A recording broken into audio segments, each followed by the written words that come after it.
Se você não acredita em reencarnação, explique sobre a sua concepção os seguintes questionamentos. Qual é a vantagem do esforço para a soma de valores intelecto-morais, ou seja, que benefícios teremos em conduzir-se retamente na vida, em esforçar-se por adquirir conhecimentos, estudar, especializar-se, crescer no bem e na caridade, auxiliando a sociedade, se tudo termina com a morte, tal como pensam os nihilistas? Os mais religiosos responderão: ir para o céu. Ainda assim, por que nos despojarmos dos bens e prazeres terrenos para crescermos no bem, se os talentos adquiridos se perderão na imensidão de uma eternidade sem afazeres, num estado de contemplação e apatia eterna? Para que a soma do crescimento pessoal sem um propósito ou um fim no sentido de trabalho? Como explicaríamos as diferenças das capacidades intelecto-morais entre os indivíduos nas diferentes épocas da humanidade, uma vez que somos todos criados, como creem alguns, junto à construção material do corpo físico?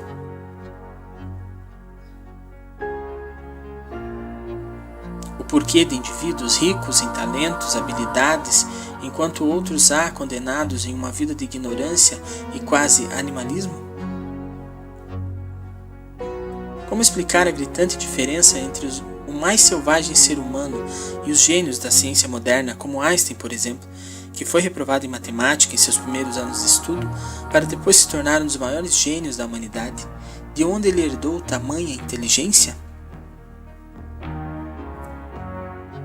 Como explicar os mais de 450 livros publicados, horizontes de vastos conhecimentos acerca do homem, da vida, da origem da terra, da ciência do espírito, da religião e de tantos outros temas descritos em forma de poesias, romances, livros infantis e juvenis, além de obras sobre a moral evangélica, publicados por um homem que em sua vida acadêmica estudou apenas até o 4º ano primário? Quanto ao corpo físico, por que há seres dotados de rara e angelical beleza e saúde, enquanto outros padecem nas mais tristes e irreversíveis situações de deficiência e moléstias? Por que o privilégio de um Deus dito justo e bom, para uns em oposição a outros, se, como alguns pensam, todos os espíritos nascem e morrem apenas uma única vez? Que mal os acometidos de moléstias e deficiências desde o nascimento fizeram a Deus para serem merecedores de tais castigos? Digo mal porque nossa lúcida razão não nos deixa conceber que alguém que possa ter feito o bem possa encontrar-se em tais situações.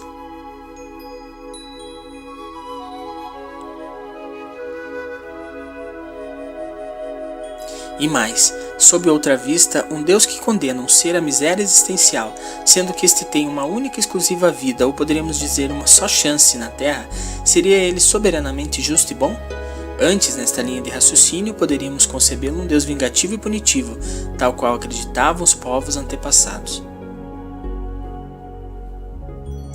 Vai-se longe o tempo da crença pelo medo. Hoje a fé deve se construir pela razão, no raciocínio lógico sem qualquer imposição. Se esses seres humanos fizeram o mal para merecer tal miséria em vida, quer dizer que existiam antes do corpo físico. Sim, pois ninguém pode ter feito o mal antes, se vem a existir apenas, como alguns acreditam, ao nascer no corpo físico. Kardec nos diz que uma delas é verdadeira crença. Ou os espíritos nascem com o corpo ou existem antes dele. E se existem antes dele, qual é o seu estado? Em que universo coexistem os vivos? Que regiões circunscritas habitam? Qual o seu estado antes de vir ao mundo? O Espiritismo explica. Lerem o Livro dos Espíritos, capítulo 6, da vida espírita. E os flagelados? O que fizeram para não serem merecedores da graça de Deus? O que fizeram para não se encontrarem entre os escolhidos, como dizem entre os eleitos? Sim, digo os eleitos, porque eleitos há os de saúde, de beleza física, de inteligência acadêmica, de grandeza moral, de riqueza material, de disposição e energia para o trabalho, de posição hierárquica, nobre e religiosa, de capacidades extranormais, de potencialidades para sublimes realizações, tarefas, missões e tantos outros acometimentos, numa intensa teia de díspares qualidades perceptíveis ao observar os habitantes de nosso pequeno orbe terrestre.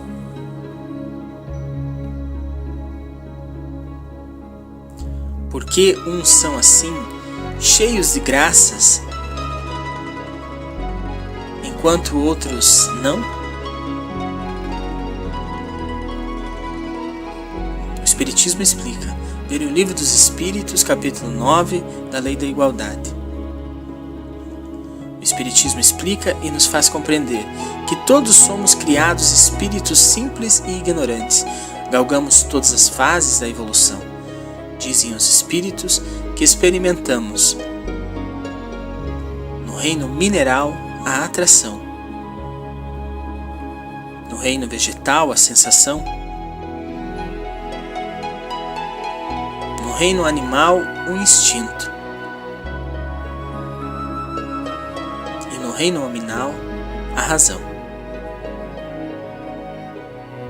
Assim, a pequenos e lentos passos a perder de vista na imensidão dos tempos, buscamos a divindade relativa, momento onde nos tornaremos espíritos de luz, anjos, podemos assim dizer, e como obreiros de Deus, tal como Cristo, passaremos a dar assistência e gerenciar orbes retardatários com seus recém-criados espíritos, nesta teia incessante da criação divina.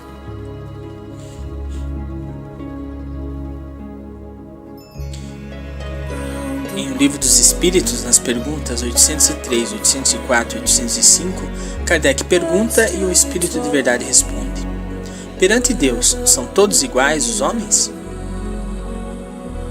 Resposta: sim, todos tendem para o mesmo fim e Deus fez suas leis para todos. Dizeis frequentemente o sol luz para todos, e enunciais assim uma verdade maior e mais geral do que pensais. Todos os homens estão submetidos às mesmas leis da natureza, todos nascem igualmente fracos, acham-se sujeitos às mesmas dores e o corpo do rico se destrói como o do pobre. Deus a nenhum homem concedeu superioridade natural, nem pelo nascimento nem pela morte. Todos aos seus olhos são iguais. Mas por que não outorgou Deus as mesmas aptidões a todos os homens? Deus criou iguais todos os espíritos, mas cada um destes vive há mais ou menos tempo e, conseguintemente, tem feito maior ou menor soma de aquisições. A diferença entre eles está na diversidade dos graus da experiência alcançada e da vontade com que obram, vontade que é o livre-arbítrio. Daí os se aperfeiçoarem uns mais rapidamente do que outros, o que lhes dá aptidões diversas. Necessária é a variedade das aptidões, a fim de que cada um possa concorrer para a execução dos desígnios da providência, no limite do desenvolvimento de suas forças físicas e intelectuais. O que um não faz, fala o outro, assim é que cada qual tem seu papel útil a desempenhar. Demais, sendo solidários entre si todos os mundos, necessário se torna que os habitantes dos mundos superiores, que na sua maioria foram criados antes do vosso, venham habitá-lo para vos dar o exemplo. Passando de um mundo superior a outro inferior, conserva o espírito integralmente as faculdades adquiridas?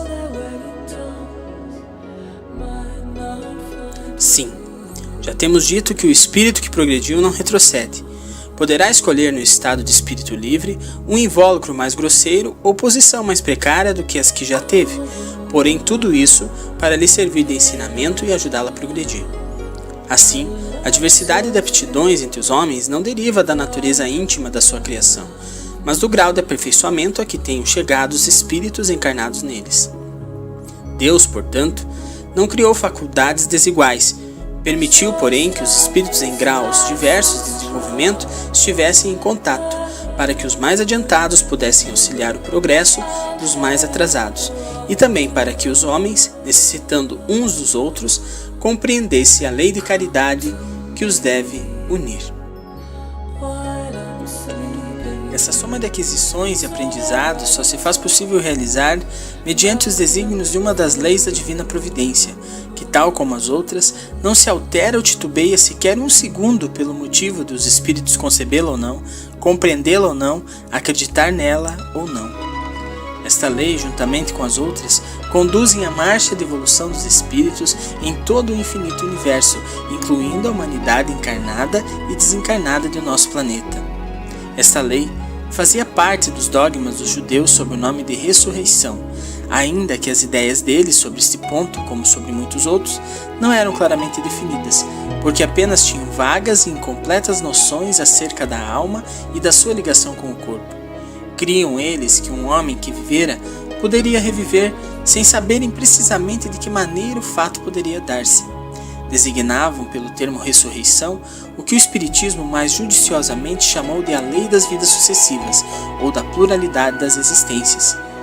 Então, meus queridos amigos, respondam-me ao menos esta questão: por que não acreditar em reencarnação?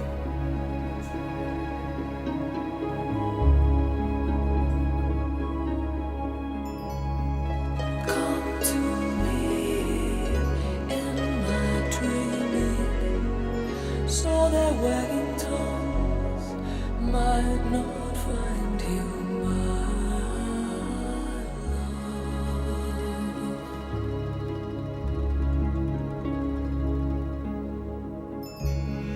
Round the corner, back of hands, they'll still be told.